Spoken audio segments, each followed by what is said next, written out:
Eagles Entertainment. The journey to the draft is driven by AAA. AAA, roadside is their strong side. Make AAA a part of your game day today. AAA, go ahead. With the 25th pick in the NFL Draft, the Philadelphia Eagles select. You're listening to the Journey to the Draft podcast, driven by AAA. Welcome to the Journey to the Draft podcast, driven by AAA. I'm your host, Fran Duffy, and we're getting close now to our first Power 5 action. We had a handful of games that we talked about earlier this week on the Journey to the Draft podcast with Ben Fennell, with Dane Brugler here on the show. That was earlier this week. Well, now we've got some Power 5 opponents. The Big 12 taking the field for the first time. The ACC taking the field for the first time here this Saturday. Cannot wait for some of these games. And now, like I said earlier, and obviously this is the second episode this week, we are going to be twice weekly here on the Journey to the Draft podcast, driven by AAA. So here today, here's what you can expect. We're going to kick things off with Saturday scouting. Ben Fennell and I are going to kind of preview the weekend, matchups to watch. And we've got a little bit of a new segment here that we're going to do inside Saturday scouting. And it's called Under the Hood, where we are going to kind of focus in on a position every single week, talk about the things that we like. Who are the players in the NFL that best exemplify those traits and fit into that role? We'll talk about that. We'll look at some mock drafts as well in our mock draft roundup, so that segment returns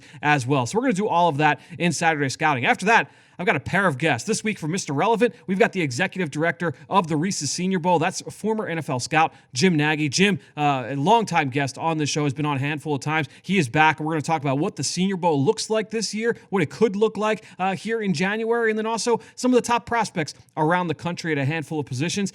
And then we are going to pick six, and this is going to be a lot of fun, where Ross Tucker, longtime friend, he's been on the show a handful of times and also helps us out with Eagles Draft Central as a co-host. He's the color commentator for Eagles preseason broadcast. He's going to be on the show every week.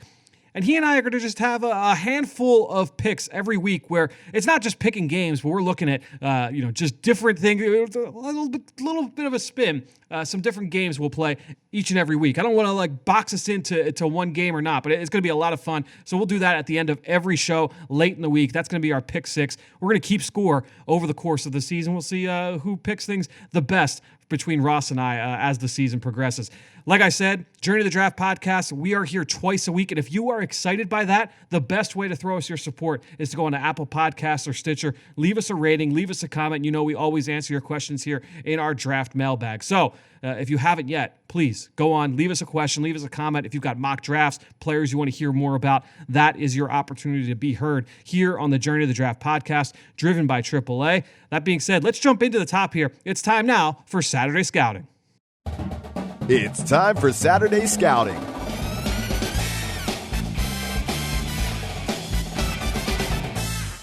All right, so let's get into our next edition of Saturday Scouting as we welcome back in Ben Fennell. Ben, this is going to be a fun conversation, man. A little bit different. What we did for our longtime listeners is obviously last year we were once a week, and Saturday Scouting was split in half, where we would recap what we did, what we saw in the previous weekend, and we would preview what's going to come up in the next weekend. So we're going to take pieces of that, split them up into both episodes, and here for this one, we are going to look ahead to this weekend. And I guess before that, some big college football news. We have Oregon, a couple of players that have opted out for the 2020 season, both of the senior corners and Thomas Graham and Diamador Lenore. We'll talk about them with Dane next week because I don't know if we talked too much about those guys in our Pac-12 preview. We did talk about Penny Sewell a lot, and obviously one of the best overall players in this draft. Not super. I don't think there's a ton to talk about, Ben, when talking about Penny Sewell opting out and officially declaring for 2021, but just a big hat to fall, I guess. A huge decision with Sewell officially declaring for this draft.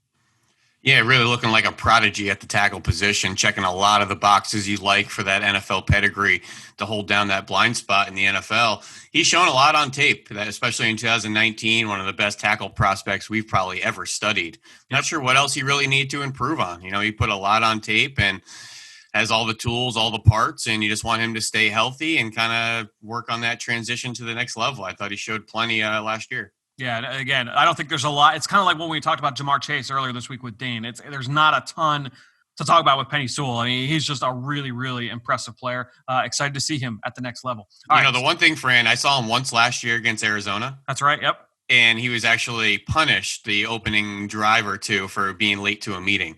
So that's like one of my negatives in there is just, clean up the off-field stuff, Right. be a more model student on campus, be a leader in the locker room that's on the field and off the field as well. So, he checks a lot of the boxes on the field, but, the maturity stuff off the field, just want to make sure he's handling all his business. And that is obviously very, very important. All right, let's get to this weekend, man. We got the Big 12 taking the field. We've got the ACC taking the field. Excited to really get some more football here on our TV sets. I'm going to be watching a ton of football on Saturday. Really, really excited for a lot of these matchups. Each week, you and I will pick two individual matchups that we just are excited to see. We're not going to pretend that we're watching every single down of every single game, but just two matchups that have NFL draft implications or are going to be interesting that we're excited to go back and study at a later date. I'll let you kick things off here. What's the one matchup you are most excited to watch here this weekend? Yeah, a lot of really good matchups here, and we typically get some interconference. Is that the right word? Interconference, conference versus another conference. But now we have some of these divisional games already early in the season. So it's really fun to see. But I'm looking at Notre Dame against Duke. A lot of interesting talent, both sides of the ball for both of these teams. I think Duke has a number of interesting prospects, particularly on defense. Corner Mark Gilbert, a couple guys on that defensive line. But I'm looking at Liam Eckenberg, left tackle, Notre Dame, didn't give up a sack last year, against the speedy Duke outside linebacker Chris Rumpf. More of the pass rush specialist, but extremely undersized. So I just want to see him stay on the field a little bit more, maybe added about 5-10 pounds in his offseason program. Just want to see how he holds up on early downs. And Liam Eckenberg is right on the fringe of the first round for me. Wow. And I think some dominant performances against some high-level pass rushers can really work his name and his stock into that middle of the first round. Now I have a group with Walker Little and Samuel Cosme. Any one of those can have a dominant year and really kind of emerge from the pack. Yeah, you were really high on Eckenberg. I remember when we did our non-Power 5 preview. Obviously, that was before it was announced that Notre Dame was going to be a part of the ACC this year, but a big matchup for sure. And I have studied Rumpf. We talked about him in our ACC preview about just the unique way that he's been used. I mean, so many of his reps come standing up kind of as a joker, not just off the edge, but rushing against guards, rushing against centers, used on stunts and twists and different blitz packages. An interesting player to study. I agree with you. I'm interested to see what his role looks like this year, especially against a big-time prospect in Eckenberg. Last year he weighed in about 6'3", 225. Yeah. He could get to that 235 range. You know who also came out at 6'2", 235? Our buddy Trent Cole. Similar loose type of athlete on the edge there with a really good motor. I could see that type of projection. Yeah, no question. Let's go to mine, and it's going to be one of the big games of the weekend. It's a divisional game. College Game Day is going to be there. Wake Forest, Clemson.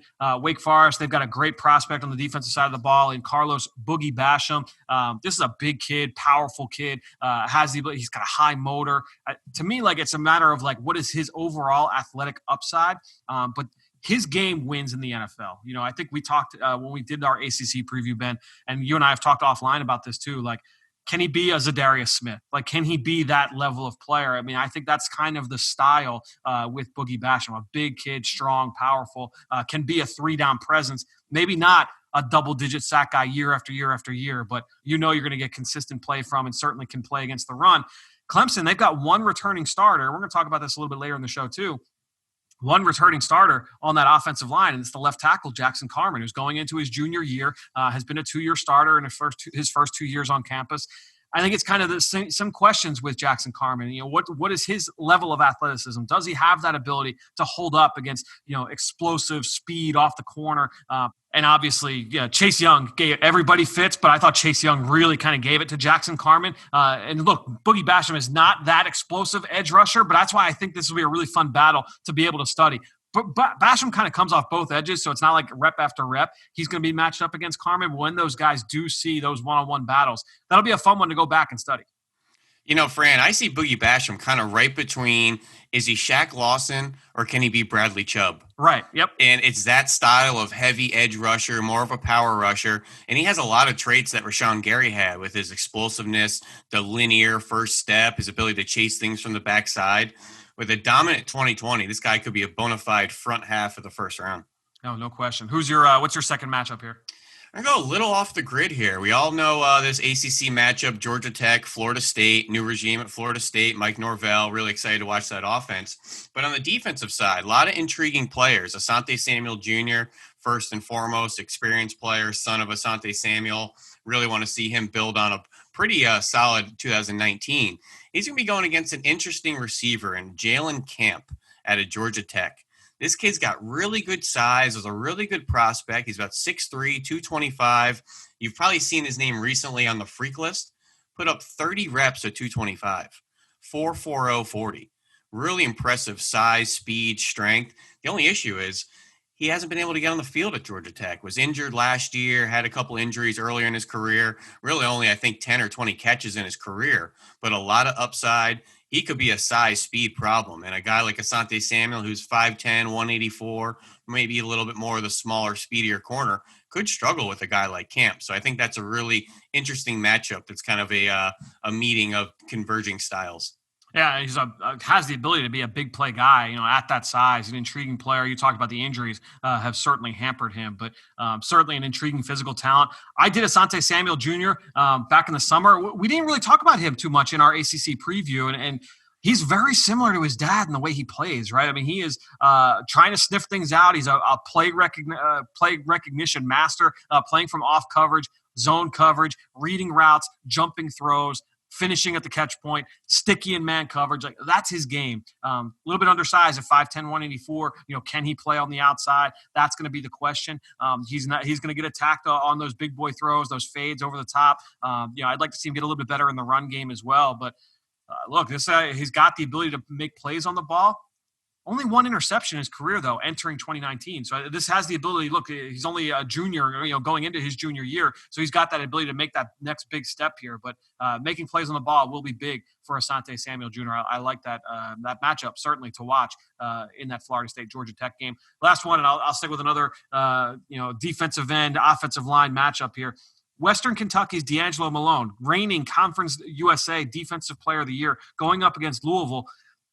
A player we talked about was the offensive tackle Trevor Reed, he's going into his first year on campus there with the Cardinal. Dane brought him up as the newcomer to watch for the Big 12 this year. And when you're looking at Trevor Reed, he was highlighted in that freak list as well for what he can do from a physical standpoint. Interesting test here against Malone. Now, here's the thing with Malone, man. I just studied him this week, really did like a very thorough study, watched like 3 or 4 games against Power 5 teams in the last couple of years, and then also watched all of his sacks from a year ago. What they do is they line him up off the weak side, away from the tight end, more often than not, away from the tight end, and understanding like, okay, if he's going to be on the man side of the protection, basically they just gave him carte blanche. Like, don't worry about, you have to stay in the C gap in the run game. You got a two-way go. And his best pass rush move by far was he's going to come off the ball. He's going to throw a little shimmy at you, and then he's going to either throw an inside swim move. He's going to, just kind of turn the corner on you. He's like a race car turning the corner. He can accelerate. He wins with his athleticism, and he's got a couple of tools in his toolbox, but he's not a power player. He's not going to collapse the pocket on a consistent basis at the point of attack on run plays. He wasn't as big of a factor as you would like to see from a guy that you would hope to be an every down player at the next level. But from a physical trait standpoint, in terms of his athleticism, his quickness, change of direction, his flexibility, all of that is there with D'Angelo Malone. I think his sack last year against Louisville was kind of a pursuit play where he actually fell down on the play. He was on the ground and then was able to chase the quarterback down from the backside, which counts for sure. But I'm interested to see what he looks like in this game. Mekhi Becton really gave him fits last year. Will Trevor Reed do the same? That's going to be what I'm looking for in that matchup. And just to paint the full picture, he's 6'4", 230. Yep. Tall, long, lean, really the group of 5 version of Hamilton Rashid at Oregon State.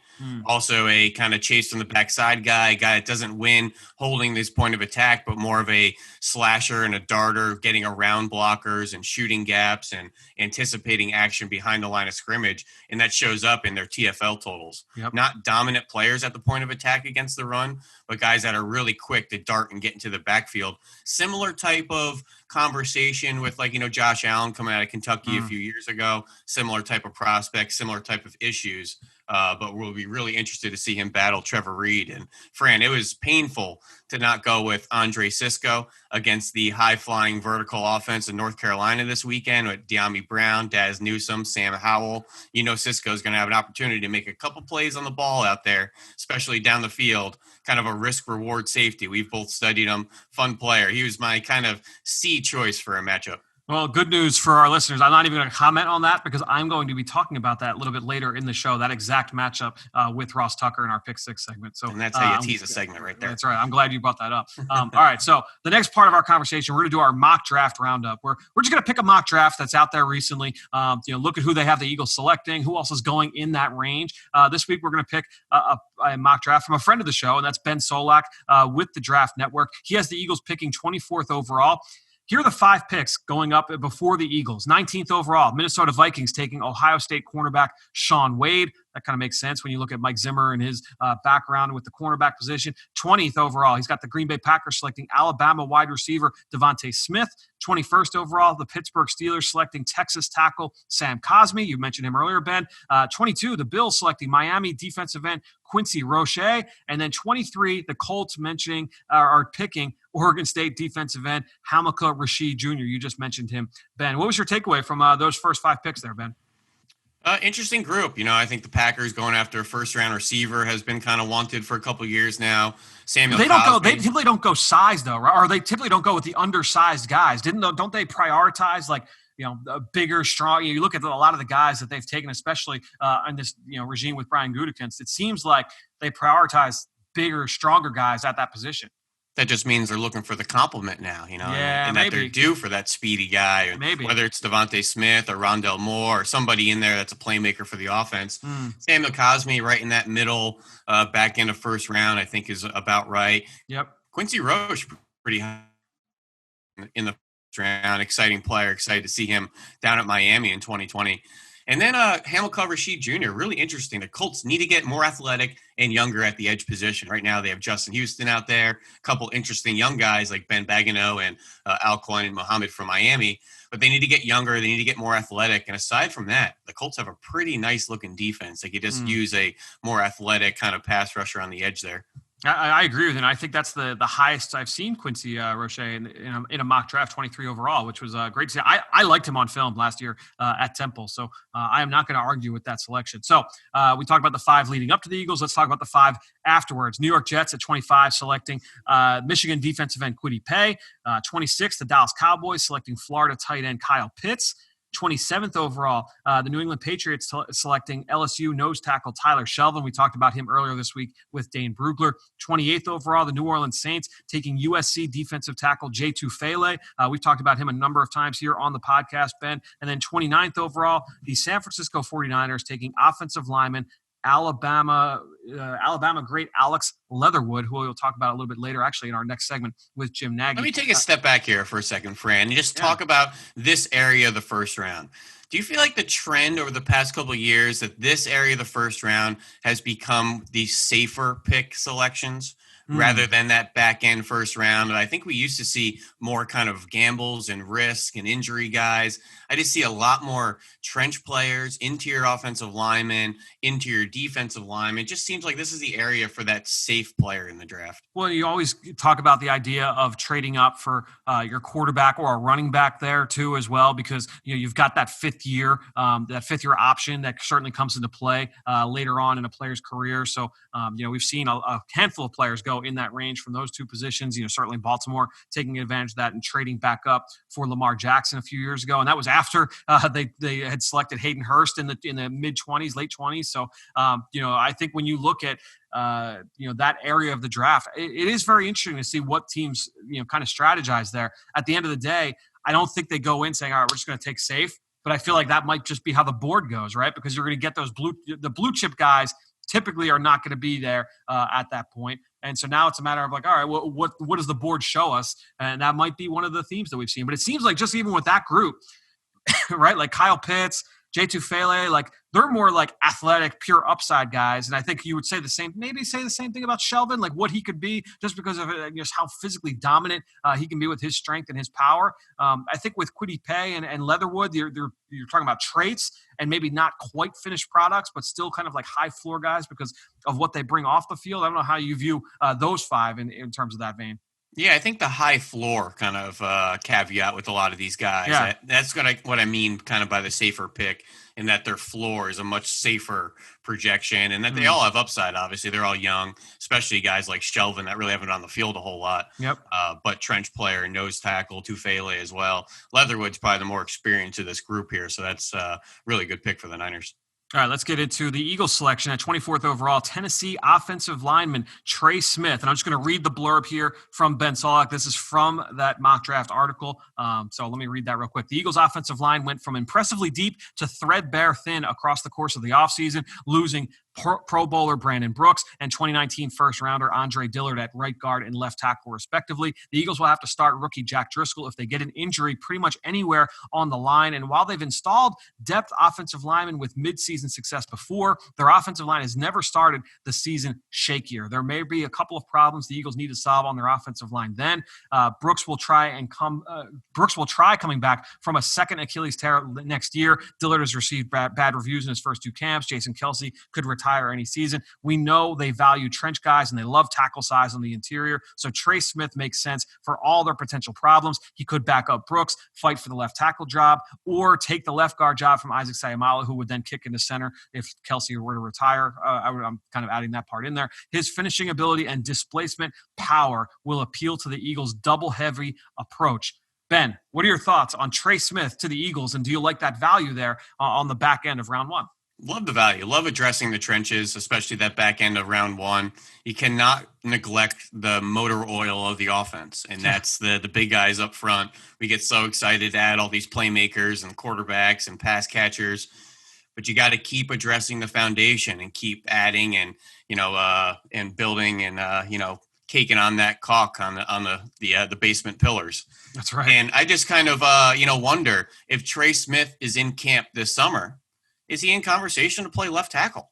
And that's the versatility I think he's going to bring to an offensive line room. A guy that's starting the SEC at left tackle, right guard, left guard, all up and down the offensive line. So his versatility, I don't think is talked about nearly enough. I know he looks like a bona fide guard there, at 6'5", 335. That's a pretty, prototypical size to be on the inside there. But he's a guy that's held his own out on the outside there. He's a mauler. He's got a nasty punch. He's a guy that's really tough and competitive. We've seen guys like this, Trey Turner, Kelechi Osemele, Gabe Jackson, be veterans in the NFL. I think any offensive line group would love to have Trey Smith in the room. Yeah, he was my number one senior on offense from the SEC during our preview episode a couple weeks ago. I love Trey Smith on film. I mentioned I love the Kelechi Osemele comparison. I've mentioned he kind of does remind me of Brandon Brooks here in Philadelphia. I don't know that he's quite the athlete at like the second level that Brooks is, but he is just so powerful and just plays with that demeanor that you're looking for. And he has everything off the field that you would like as well. Great kid, great ambassador for that university, and we'll do the same for whatever team he ends up on in the NFL. So, I love the Trey Smith value there late in round one. All right, let's go to our next segment here, Inside Saturday Scouting, and that is Under the Hood, which is going to be a new little segment we're doing this year, Ben. And I know this is something you're excited about, where basically we're going to pick one position and we're going to just kind of talk about three factors or traits that matter most to us when we are evaluating it. And I thought this week we would just talk about the nickel corner. Obviously I think we're past the point now of saying, oh, this is basically a starter in the NFL, because I think everybody knows how important the nickel corner spot is. I'd love to just get from you, what are three traits that you really value when you're talking about the nickel corner spot and how those players have success in the NFL? Yeah, really interesting position to evaluate, considering how much it's evolved and was really kind of created in the last, 10, 20, 25 years in the NFL. It used to be that smaller corner that wanted to go and match up against that third receiver, but those slot receivers aren't Wes Welker and Brandon Stokely and Wayne Corbetts anymore. Now they're bigger receivers or maybe move tight ends, and it's a lot of variety and a lot of hybrid aspects to that position, which means the defender needs to be very hybrid and versatile. And I think that's what we've seen from that nickel position. And just to throw some traits out here, first one is short area quickness. Yep. And in so many phases, the read and react ability, the drive and plant ability, to mirror slot receivers, everything happens so much faster. It's a city game out there. When you're a corner, that's playing out in the suburbs. You have space, you have yards, you have backyards and parks and open field tackling. When you're out there in the nickel, you're a box player for the most part. You're just off the edge there, maybe incorporate to the box. You got to be able to play in short area bursts, be tough, and it's really like a city game. I like comparing that city and the suburbs there. Yep. The second thing would be tackling. You have to be able to tackle. No question. Every phase, between the tackles, out on the perimeter, in the alley, to the sidelines, open field tackling, as well as phone booth tackling. You can't be afraid to stick your nose in there, especially when those spaces get tight. And the other thing that kind of just bleeds off of that is just the toughness. You have to wear a lot of different hats there. Easily, you could be a nickel defender, the offense shifts, and all of a sudden you're a run fit now. You have to take on a pulling guard. And there's no crying foul. There's no timeouts halfway through the play. You have to be tough and handle your assignment, and some of those assignments aren't fun. You have to watch guys like Barry Church get run over by a Quentin Nelson out there in the alley, but that's kind of the hat you have to wear, and you have to do a lot of different things there and take on a variety of different bodies. And I think that position alludes to having a deep skill set because of all the things you're asked to do. So to me, like if I look at the three traits that mattered most to me, a lot of overlap there, which is good. And that's kind of, I want to have these conversations. For me, it's competitiveness and toughness. And for a lot of the reasons you mentioned, I really value competitiveness overall at the cornerback spot, whether you're inside or outside. Because you talk about like the short memory and, say I want to take on the best guy across from me, understanding I'm going to lose some battles, all that stuff. But then also what you mentioned, you are so close to the action. You've got to be able to handle yourself in traffic. You've got to be able to not just take on that pulling guard, but also be able to navigate through traffic and find the football. And then also you can't back down from the challenge of when a number one receiver does slide inside and you're matched up on him, whether it's in man or zone coverage. You can be a run defender, also a blitzer, right? You've got to be able to attack the quarterback as well from that role. So, yeah, I absolutely value competitiveness and toughness from the nickel corner spot. You talked about short area quickness. Absolutely, and I'll prioritize that over long speed. Long speed, more important on the outside. If I'm given that, you still want the long speed on the inside as well, especially you handle some of those vertical slots, guys that can attack down the field from a number 2 or number 3 position. But you still would prioritize that short area quickness. And to me, that's why when you're looking at guys that play on the outside that maybe don't have that long speed and don't have that great length, but they're quick and they can get in and out of cuts fast, you could project them to the slot. But that brings me to my third trait. And to me, watching slot corners, experience inside matters to me maybe more so than any other position that we're talking about when you're talking about pure projection. Because too often I feel like we watch these guys on the outside and say, oh, well, he's not a great outside corner, but he's never played nickel, but I think he's got the skill set to do it.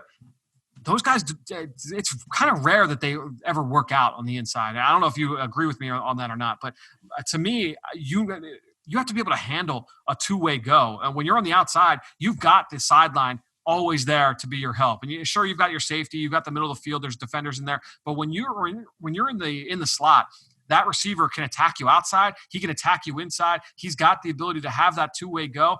And just having that awareness and that comfort level and that willingness to not back down from that challenge, there's a lot to that. And we've seen a lot of talented corners over the years that, they're great on the outside, but we have this embarrassment of riches and we're going to slide a guy inside. And, he's never done it before, but man, he's got the skill set to do it. He's going to do it at a high level. That just flame out and it doesn't work, or it just takes time.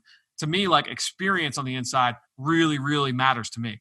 I just think the evolution of the position, it's no longer a catch-all or a default position where, that corner that's a little small and can't run, you're a nickel. Oh, you're an athletic will linebacker, you're a nickel. Oh, you're a safety that can cover, you're a nickel. Or maybe a undersized Sam linebacker, you're a nickel. It used to be like a default sub-package position that you would kind of fall into. But now, as we know, sub-package is base in the NFL. That nickel position is coveted. That fifth defensive back is almost always out there. And what happens on Sundays is happening on Saturdays and happening on Fridays, and just much more valued position. And we've seen the converts in college, whether it's Malcolm Jenkins or Charles Woodson, or, guys converting in the NFL like Leon Hall, Brandon Flowers, Carlos Rogers. Those are guys that have succeeded. But I just love that the NFL is seemingly starting to value those true positions. The Rock Yasins of the world, the Minka Fitzpatricks of the world, these first and second round players that are true big nickels, that third safety, that third corner, whatever you want to call them. I just love the intent to value this position more. And I love evaluating the evolution of that position and why that small nickel is no longer out there. We had mentioned that those slot receivers really aren't the same, but there are some speedy small slot receivers. So you have to be able to match up with those players as well as the big receivers, as well as the move tight ends. But Fran, why don't we see that small nickel out there anymore? If you're an offensive coordinator and you see that 175-pound nickel out there, what was the issue with it? Is he a liability in the run game? Were you getting attacked on the perimeter by putting a bigger slot receiver over him? That was something that Chip Kelly immediately said about drafting Jordan Matthews, was that bigger slot presence. Well, that means smaller nickels have to deal with him when he's blocking on the perimeter. And it's just that mindset of why the small nickel has now evolved into the bigger safety, or the third safety on the field, and no longer a size liability or a run fit liability. I just love studying the kind of nature of this position, which seems to be a more evolving than any in the NFL. Yeah, I mean, you look at the Eagles are taking on the LA Rams in week 2, and I've starting to dig into that a little bit. Terrell Burgess was a second-round pick, and he's it seems like he's going to be fitting that role. You talk about Von Bell, what he's been in New Orleans. Desmond King, I would say a little bit more on the undersized role, but he's a safety who plays in the nickel. Demonte Casey, you'd say the same thing in Atlanta. Dan Sorensen, what he does in that Kansas City defense. Chauncey Gardner-Johnson, who's down there in New Orleans now.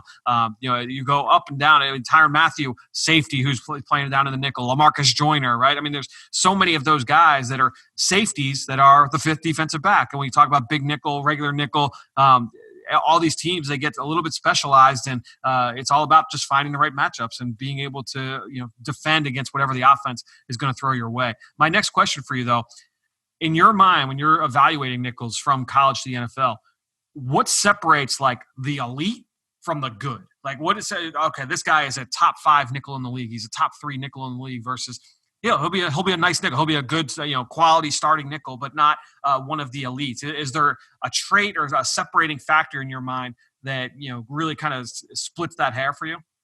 Yeah. And, I kind of think about this as far as the scales of justice, and you have to be able to outweigh with impact plays.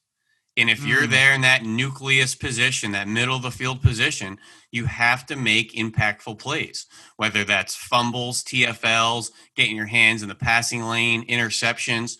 For every impact play you make, I promise it makes up for 2 or 3 bad plays.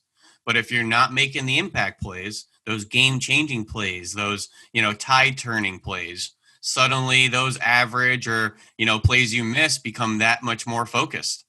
And I think there's a lot of guys like that in the NFL that, their down-to-down play maybe gets overshadowed a little bit because they show up and they make those big plays on third down or in the fourth quarter. And I love looking at guys in the NFL like this, whether, Chris Harris and Desmond King, Logan Ryan. I love K'Wan Williams for the 49ers last year.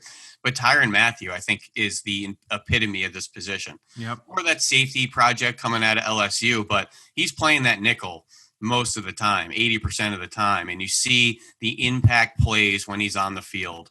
And he occasionally misses a tackle. He occasionally guesses wrong. He occasionally, goes for the ball instead of the tackle and things like that. But he makes so many impact plays, Fran. And I think that's what separates that B+ player into a bona fide A, or, an A+ type of player. I love that. Yeah, a lot of the impact plays you're certainly looking for. And to me, it comes down to opportunity too, right? And that's why for me, it's like, it's not just what are you when we go into sub, but do you do other things for us as well? Are you just our 5th DB, or when we're in base with 4 DBs, like, are you a starting safety? Are you a strong safety? Or are you an outside corner? Are you one of our 2 or 3 best defensive backs that we can't take you off the field. We want to leave you out there. And you mentioned Tyrann Mathieu certainly fits that role. I think you look at even with like Justin Coleman, right? Like in Detroit, like you find those guys, like who are the guys that, when you're in base, they're either at safety or they're an outside corner. And then when you go to nickel, they're going to slide inside. And to me, like it also, we've talked about this so much with Darius Slay here in Philadelphia this year, with a guy that's an outside corner that has that ability to slide in. That just gives you so much value, so much flexibility, and it gives your play caller on defense more flexibility to disguise coverage and also disguise pressure packages and things of that nature. So, so important to me, that versatility aspect of the position. It's almost a weird thought. It's kind of like being an NBA defender in that position. Dude, you have to face some wicked offensive talent. You're going to get beat. You're going to give up a catch on third down. You're going to get run over by a pulling guard. But can you make those highlight plays? Can you make the splash plays in there? And it's almost like an NBA. You're going to get scored on. But can you make enough of the impact plays that we kind of forget about those other plays? And, I think on defense, particularly that position, you need a playmaker.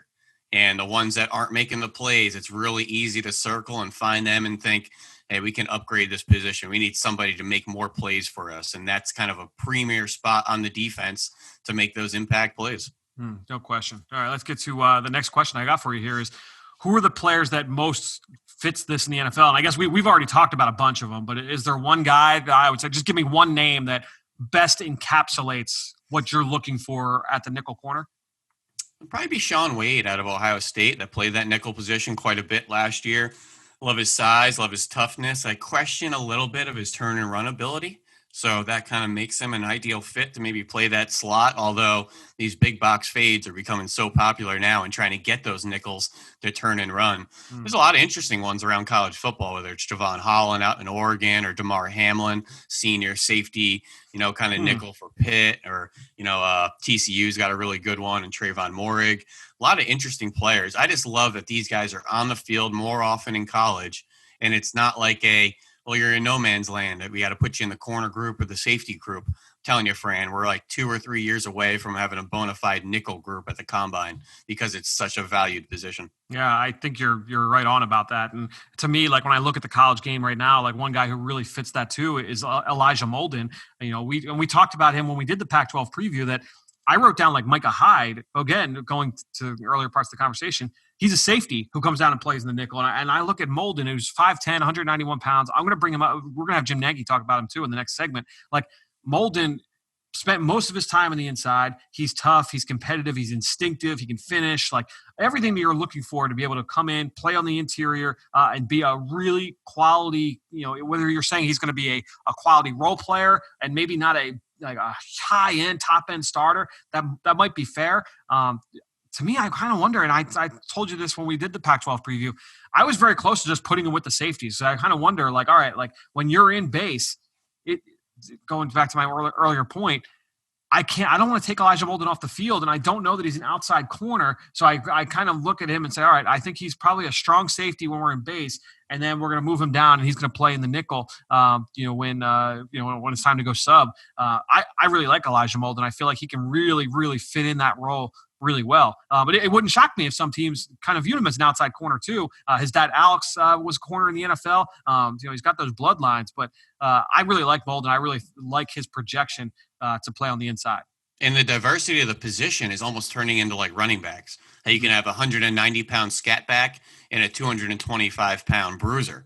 That position has the same thing. You could look at, Kerry Vincent for LSU at 175 pounds, or Colby Harvell-Pell at Oklahoma State, who's 215.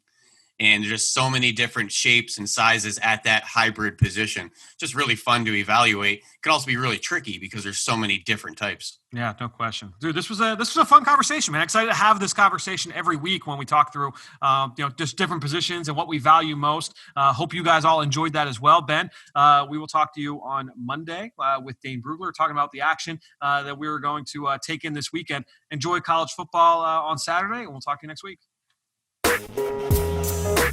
It's time for Mr. Relevant.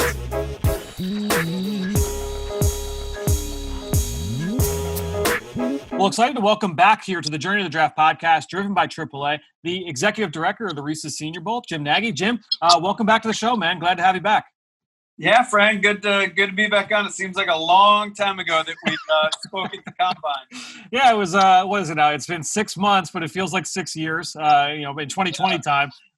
It's been crazy, man. And look, the very first question I'll ask you, it changes all the time, and it's still obviously an ever-evolving situation with all these different factors. But what does the Senior Bowl look like for 2021? I know you guys are going to have a game, but as we sit here today, what is it? It's September 8th, Tuesday afternoon. What are the things that have to, that we're still kind of waiting on? What are some of the factors that are still at play until a final decision comes on what the game will look like? Yeah, we're fully intending on playing a game, Fran, and we hope the week looks as close to normal as possible. I think the things we're waiting on right now is just to get, final word from the league office about the draft calendar when they finalize that, and if we have any ability to maybe move the game back, and kind of stay in line with the draft calendar. We would, if we could buy ourselves a little time for a vaccine or better testing, we would obviously look into that. So just some of those questions, and then what does our week look like? Do we extend out? Right now, I'm leaning towards, making a 2-week event. So for the guys that don't play this fall and they want to come down here, obviously, to Mobile and put their best foot forward, allow them to do that, so bring them down here, let them ramp up, kind of have an acclimation period when they first get to town for 3 or 4 days, and then, ramp up into the contact and get a really thorough evaluation from the league, and let them spend even an extra week with the teams, which is always beneficial. So we're just working through all those different contingencies, and like you said, it is changing. Hopefully we're moving in the right direction. We're gonna do whatever it takes to, for the health of these guys, and make sure they've got a healthy environment to come down here. But again, I feel like there's a huge opportunity. Anytime you have an obstacle in front of you like this, I always feel like there's an opportunity, and this could be it could be a really cool year if we could move this thing to a 2-week format. I'm not at my desk at the office, but literally I have a Post-it note up next to my computer where it's the word obstacle crossed out with opportunity underneath it. Just everything that I'm thinking about. How do I, change what we're doing to try and create some different kind of content, do things a little bit differently to still maintain that. So it was cool for you to say those 2 words specifically. I think it's going to be really interesting, man, because you talked about when no Pac-12 right now, no Big Ten right now as we sit here today. But those guys that didn't play in those or won't play in those conferences this year, they've got the ability to go down. And if you're at the Senior Bowl and you're a corner that maybe has only played on the inside, now you've got the ability to show, oh yeah, I can play on the outside. Or if you're an offensive lineman that only played guard, hey, now I've got the ability to show a tackle. Maybe I didn't have that chance, during this final year that I was planning on doing as a senior. It's going to be a really unique chance for those guys to be able to go down and prove themselves.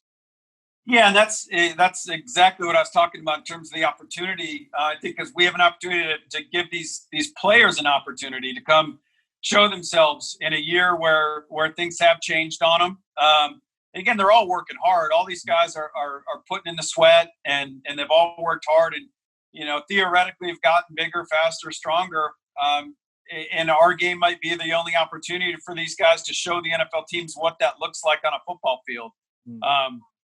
Physically they'll see the body types at the combine or something like that. But how does that manifest itself, when you've got shoulder pads and a helmet on? So, cool opportunity. Like you said, like with the corner thing, a lot of different position flex things. But I think all these guys have gotten better. I think they're all more confident in who they are. They've put in a lot of good work. I mean, 12 to 15 months is a long time. That's a lot of hard work put in over, that stretch of time. You can really change your body. You can change as an athlete. So again, I think our game can serve as a great platform for that. Just the thought of 2 weeks down there. Obviously, those guys are going to be training for it. I would feel like I'm going to have to train, like not just like the late nights, but barbecue and seafood every day for 2 weeks. Like I got to get myself ready for that kind of event. All right, so as we enter the season, we just had our first full, quote unquote, full slate of college games this week. who is a name or two that you feel just aren't getting love going into the season that they deserve at this part of the process? Fran, I'm staring at the board right now, and you can basically work across at every position. There's a handful of names that stick out that you're not seeing a lot of. You look at the running back spot. B.J. Emmons from FAU is a guy that sticks out to me. Trey Sermon at Ohio State is a guy you don't see a lot about, who I think is really talented. Levi Onwuzurike at Washington, the defensive tackle. I haven't seen a lot out there on Levi, and when you put on the tape, you see how disruptive he is. He's a guy that just jumps out. Maybe doesn't show up in stats on paper, but man, he's a disruptive player. And then working all the way across the corner, there's a guy at Illinois, Nate Hobbs, who we like a lot. Is a really impressive guy, and I haven't seen anything really on Nate Hobbs. So, but yeah, there's 3 or 4 guys in every position group that is excited to see, and unfortunately, some of these guys aren't playing, like Levi and Nate. So they're again, everyone wants to talk about like the top guys, but as you and I know, in the NFL, like what makes the meat of a roster are those, 3rd, 4th, 5th round picks. And so some of these guys that aren't being talked about will end up, making the bulk of a roster these next couple of years. No question. And I'm so glad you brought up Levi Onwuzurike, just because, watching him, like, just so disruptive, so impressive, getting off the ball, and he lines up and down the line of scrimmage. They use him a lot of different ways. The way he was able to attack offenses, I thought it was just really, really impressive. It really reminded me of a guy who stood out down there in Mobile a few years ago, and it was Grady Jarrett. They're built a little bit differently, but just his play temperament, that personality, just screams off the film. Onwuzurike is a really fun player. I want to get to the quarterback position, Jim, because this senior quarterback class, especially, coming into this year, like, I feel like there isn't that guy that people are like latching on to, which is okay because, I've said this in the past, but like the last 3 number 1 picks, no one was really talking about in that vein coming into the year. 2 guys that I talked about coming into the fall that I feel like have that ability to make that next step, maybe not number 1 overall pick, but just take that next step in the next echelon, are Sam Ehlinger from Texas, Kyle Trask from Florida. I'm interested to get your take on both those guys. Both are seniors. How do you compare and contrast those 2 guys together? Yeah, I'll say this, friend. We're the nice thing about this quarterback group this year is most of the guys that we have high up on the board are they're playing football this fall, which is going to be great. We'll have another chance to evaluate these guys. What sticks out about Kyle, he's a guy, and I put something on Twitter earlier in the spring about this. He's sitting at the same spot on the board that Joe Burrow was last year. Same exact spot. Not that, again, I don't think there is going to be another Joe Burrow this year or for another 25 years probably. But it's kind of a once in a lifetime move that Joe made last year. But Kyle's really interesting because the lack of experience coming into last year, and I think it's most people that are avid draft fans know that Kyle was the guy that hadn't started a game, I believe, since his 10th grade year of high school. Sat behind De'Aaron King, who's the starter at Miami this year. But so for a guy that hadn't played so much, usually things happen really fast for him. And I had a chance to see Kyle play live at LSU last year, and that's a fierce environment. It was a fierce defense, and to see how he handled that night in Baton Rouge was they didn't come away with a win, but they kept it really close. And to see the composure that Kyle played with. Really, really impressive. Those are things you can't coach. You can coach up a lot of things. I don't think you can put that in a guy that has that mental toughness and the poise and the calm to play on big stages. And you look at the Auburn game. I mean, this guy played against a lot of good defenses on some big stages and handled himself really well. So excited to see what Kyle does in year 2. Making that big jump, and then. Ehlinger's, Sam's a little different because he has played so much. They're opposite in that sense, is that Sam's played a ton of football at Texas. But, again, thing that sticks out about Sam is he's just got that competitiveness, that toughness. He's a good athlete. He's played a ton, so he might not make that jump that Kyle might. But just a guy that you look back at this year's draft, you can't put enough stock, in my opinion, in the intangibles part of a quarterback. And just Sam seems to have that leadership. He seems like a guy that those guys play for. So really interested to see, if Sam can, from a skill set standpoint, take that next step as well. You talk to people that have been in that building, that are in that building, have gone through there, and it's like Sam Ehlinger, everything you want off the field. All the guys, just kind of are attracted to that kind of leader. Jim, I want to ask you next about Alabama offensive lineman Alex Leatherwood. You guys listed him in the recent top 250, the Senior Bowl 250, as a guard center. Now, he was a left tackle last year, was a right guard the year before, so he's got the experience on the inside. I'd love to get just your individual evaluation on Alex Leatherwood. But then also, what are some of the factors that come into play when you're looking at a college tackle that doesn't have that experience that Alex does and say, yeah, he can play tackle, but I really like him as a guard or a center? What are some of those factors that would lead to that kind of projection in the evaluation? Yeah, we definitely see Alex more as a guard. I mean, the center thing, we wanted to make the differentiation in the list between interior guy and tackle. So, like you said, Alex has done both. We see him as more of a guard tackle. He has all the tools. I mean, he is a big man. He can bend. He's light on his feet. He's got length. I think the biggest thing, I think Alex made a good decision coming back. I think where he can take the next jump is just getting more done with his hands and fitting blocks. Like all the tools are there. But when you look at the actual play in and play out block production, probably doesn't match those tools right now when you watch the 19 tape. And I think a lot of it is because, just his ability to latch and fit and sustain blocks. So, you look back at Alabama tackles, to me, Cam Robinson was a really talented guy, had some inconsistency. I do think that Alex Leatherwood is a lot more talented than Cyrus Kwanjo when he was coming out, to compare those two guys. But again, he's played both positions. He's got all the physical tools, but from a production standpoint, I really feel like he was smart to come back, because if he can lock on and sustain and do those things better at a higher rate this year, then that's where he's going to take that next step from maybe being a day two guy into a first round guy. And then the projection thing, a lot of it has to do with, like college tackles that maybe don't have the length to play out there in the edge. Joe Tooney's a guy that comes to mind. He was one of my favorite guys when he's coming out of NC State. Has become a really good inside player for the Patriots. Was a left tackle his whole career at NC State.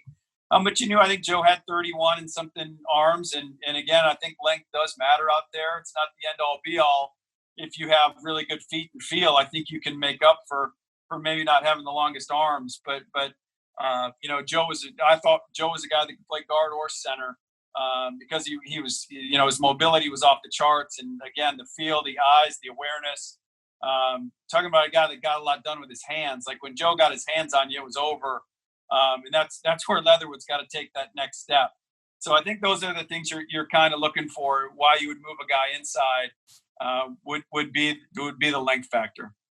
So you mentioned with Leatherwood, he's just got all those physical tools. And one guy that I think you could say a lot of the same things about, playing a different position, obviously, is Chaz Surratt from North Carolina, starting linebacker. Just a quick refresher for the listeners. We talked about him on our ACC preview a few weeks ago. 6'3", 230 pounds, was a quarterback all throughout his career, and then became a linebacker last year. I really liked his film. I know that you've talked about him on Twitter as well. You've really liked what you've seen from him. I'd like to get your thoughts on Chaz, but then also, how does the mindset change when you're evaluating a player in the summer going into his final year that had just made that position switch, as opposed to if he had just come out and that was the only film we had was just this 1 year, and you see some of the areas where he's just a little bit slow mentally, but you're like, man, like all the tools are there. How does that evaluation change knowing you've got another full season ahead of you?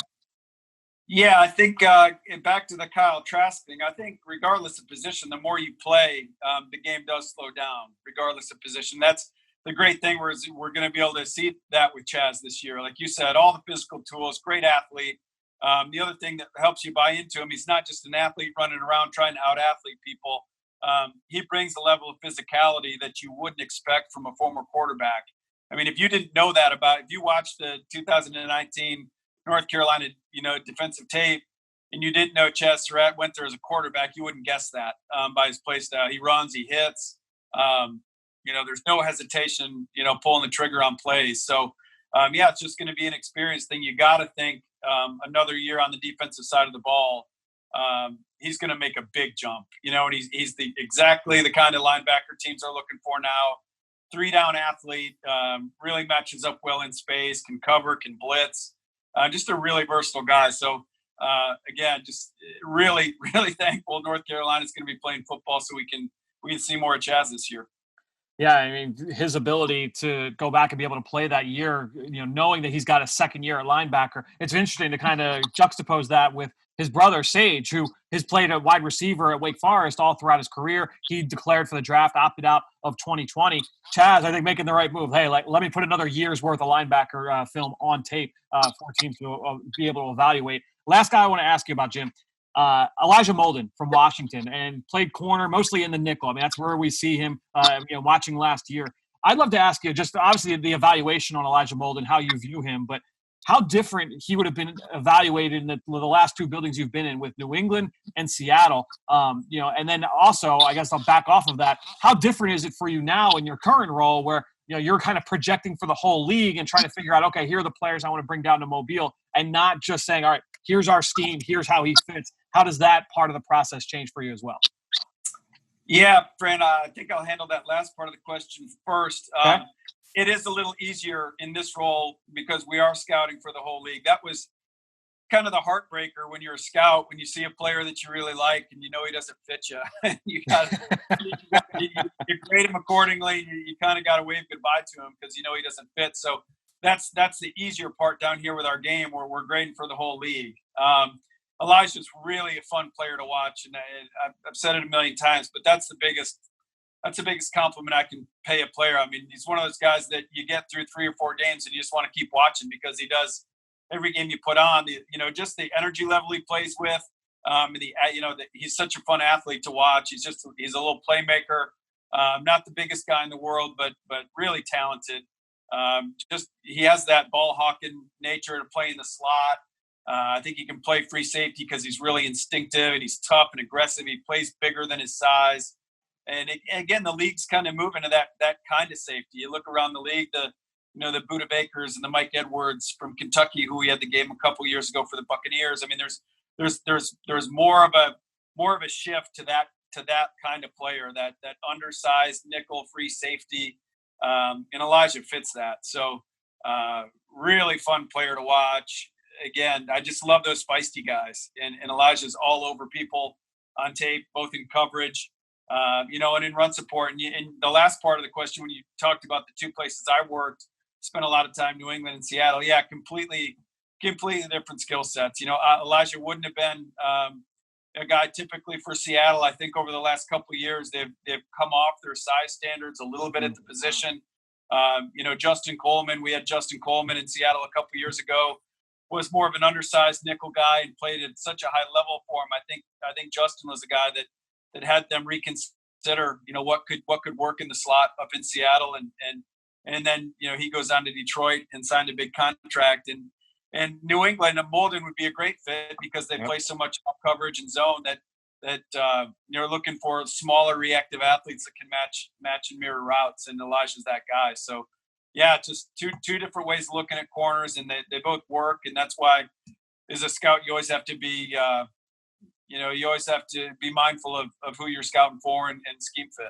And I guess that's for our listeners at home that love watching college players. I guess that's like the lesson, right? Is that it's not one size fits all. Having an understanding of what plays in the league, but also how all 32 teams are going to operate a little bit differently from each other. Jim, thanks so much once again for joining us here on the Journey to the Draft podcast, driven by AAA. Stay safe, stay healthy. We'll talk to you again soon. Thanks, Fran. Appreciate you.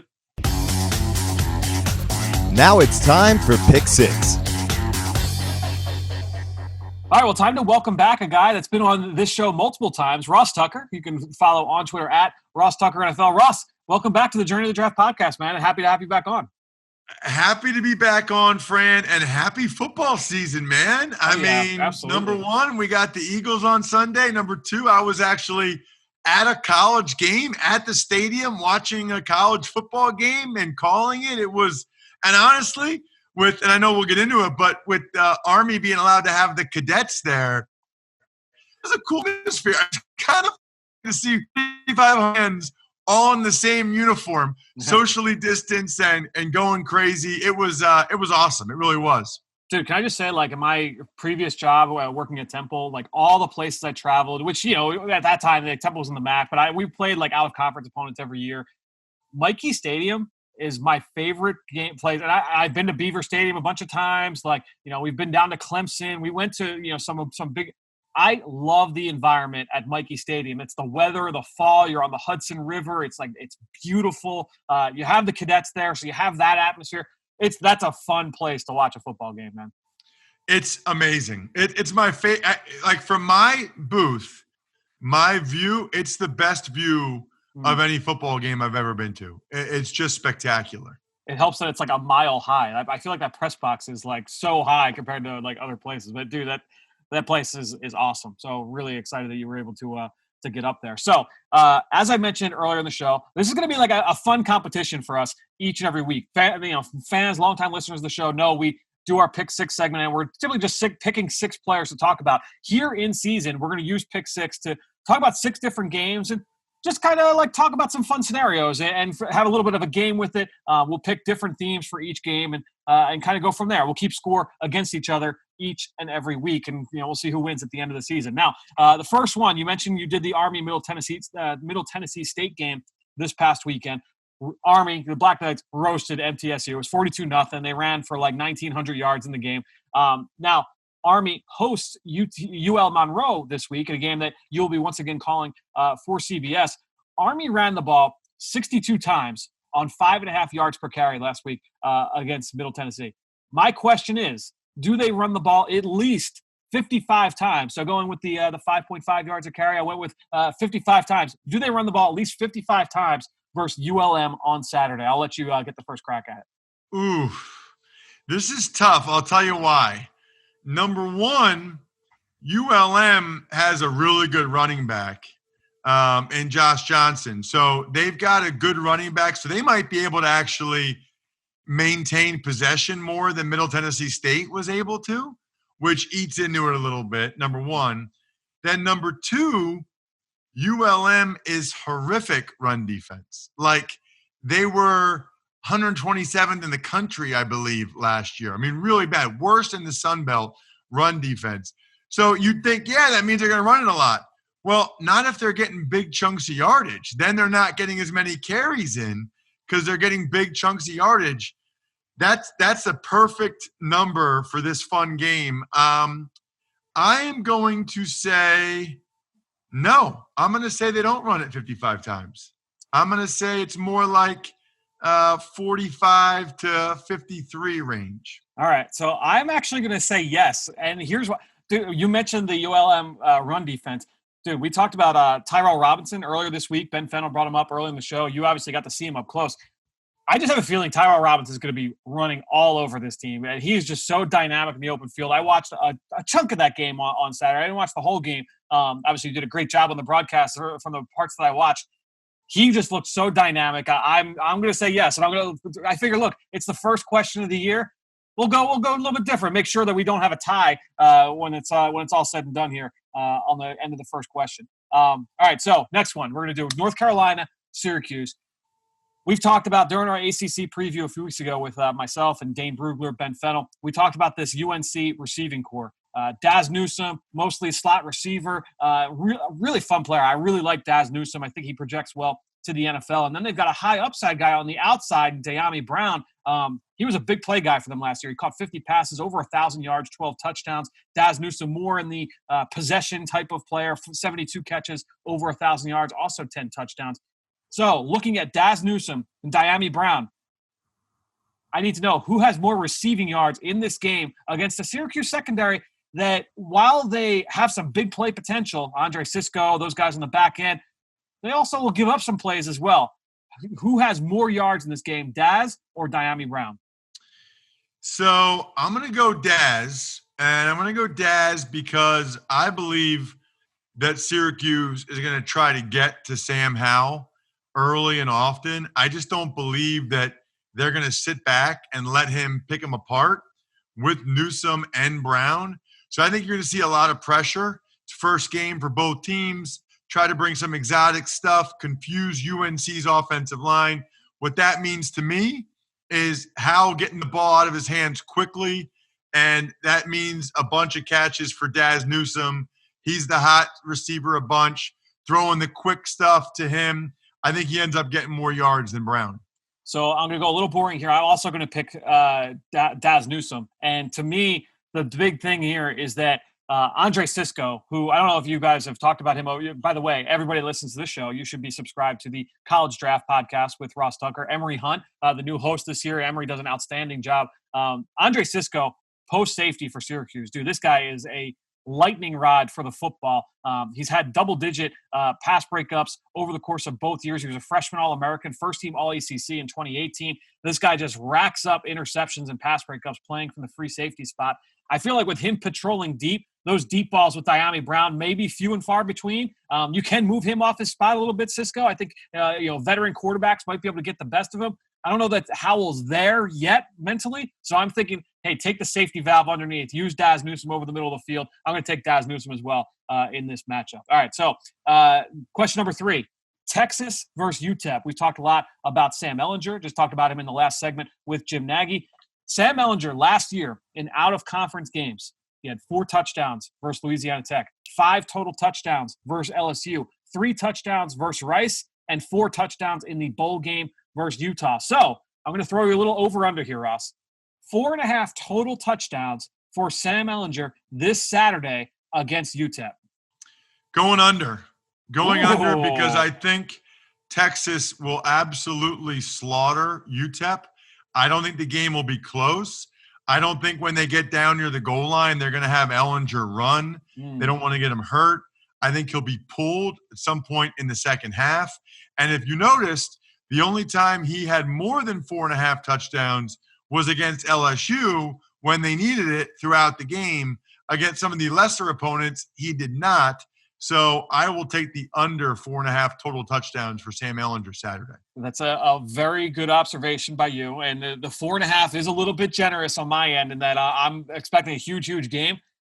I'm going to take the over, though, man. I feel like, look, it's their home or their opening game. Ehlinger has been sitting. He's been chomping at the bit. From everything I've heard, he's healthy. He's ready to roll for this year. I think he's one of the best playmakers in the Big 12 returning. I can't wait to see him in action. I'm going to take the over here this week for Sam Ehlinger on 4.5 total touchdowns. Let's go to the next one here. ACC action, Duke versus Notre Dame.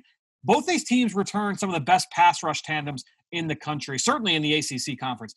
You look at Duke, and they've got a couple pass rushers we talked about earlier with Ben. Notre Dame, they've got young guys that are coming off the bench. A couple guys got drafted last year, but guys that scouts are really high on moving into this year. Total sacks in the game between both teams, over under 7.5, Ross. I'm going to let you take this one. Over under 7.5 total sacks from both teams combined. Not just the D-line, but both teams combined. You know what? Man, on one part, Fran, I look at it and say, first game, O-lines, not used to going against edge rushers like this. I mean, I guess they are since they're teammates, but it's still just different, that atmosphere. But 7.5 sacks is a lot. I mean, that's a lot of sacks in one game. You're doing a good job with these numbers, Fran. It's tough. I will ultimately say under. And I'll say under 7.5 because, Ian Book is 3rd year as a starter now. I just think he knows enough to not take that many sacks, to throw the ball away. He's a veteran now. So I'm doing this mainly on the strength of Ian Book getting rid of the ball. Yeah, I'm going where you initially said, where you talked about, look, it's offensive line play, it's early, it's the first game for both teams against quality opponents. It's been obviously a unique offseason in terms of prep. I'm going to bet on some sloppy play, and even though, especially like Notre Dame, they've got some upperclassmen coming back along the offensive line. I like that matchup for Duke's D-line against Ian Book and that front. I'm going to take the over here. And I don't know who's going to get a bunch of sacks. I'll tell you, Chris Rumpf is a guy we talked about a little bit earlier. I feel like he's a guy that could get home for a couple in this game. I'm going to take the over here, over 7.5 sacks for the game. All right, Florida State, Georgia Tech. This one's an easy one. straight up, who wins this game? It's an ACC battle. Both teams a little bit disappointing last year. Florida State, it's a new coaching staff with Mike Norvell. Georgia Tech, they've got the second year with Jeff Collins. Who wins this game?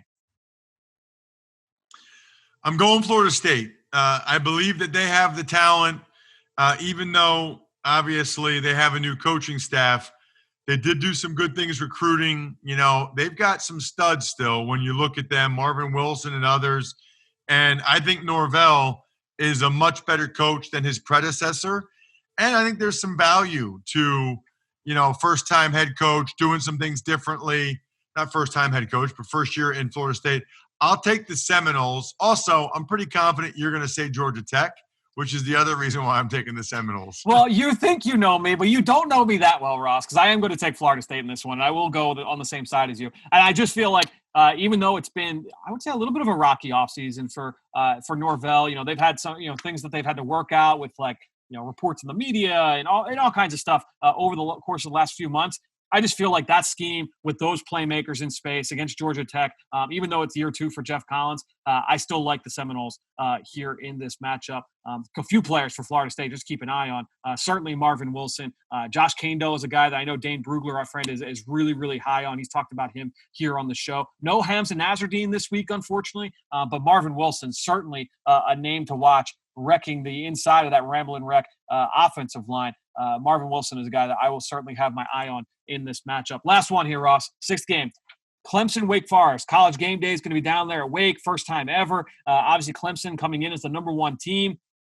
Travis Etienne, star running back, senior, coming into his final season. Over under 130.5 yards. He did that 3 times last year.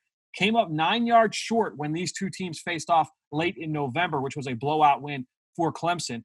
How do you feel this will go? Over under 130.5 yards for one Travis Etienne. Wow, it's interesting because Wake Forest lost Jamie Newman, who transferred and then opted to go pro. Sage Surratt, their outstanding wide receiver, has opted out of this season. But they still have Boogie Basham on the D-line. Yep.